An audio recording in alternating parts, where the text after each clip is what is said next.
అందుకని వస్తున్నారు. దీన్ని డైవర్ట్ చేయడం కోసం పవన్ కళ్యాణ్ గారు అక్కడికి వెళ్ళడం, ఇంకొకటి ఇక్కడికి వెళ్ళడం, అక్కడ వైజాగ్లో గేమ్స్ అవుతున్నాయని చెప్పి అక్కడికి వెళ్ళడం. దానికి దీనికి ఏ సంబంధం లేదు. కావాలి గవర్నమెంట్ కావాలి, ఇండివిజువల్గా డిఫరెంట్గా చూపెడుతుంది అంతా.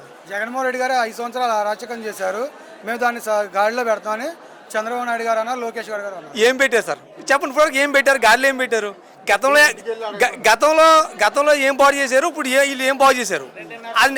అది చూపించాలి కదా. గతంలో ఏముంది? గత గవర్నమెంట్ 2.5 సంవత్సరాలు కరోనా కిందే పోయింది. ఉన్నది 2.5 సంవత్సరాలే. ఆ 2.5 సంవత్సరాలు ఒక 6 నెలలు గవర్నమెంట్ సెట్ చేయడానికి అవుతుంది. 2 సంవత్సరాలు ఈ మెడికల్ కాలేజ్ కంప్లీట్ అవుతుంది సార్. ఒక ఇల్లు కట్టడానికి ఇంచుమించుకు సంవత్సరం పడుతుంది. అలాంటిది స్టెప్ బై స్టెప్ చేయవలసిన పనులు ఇవి.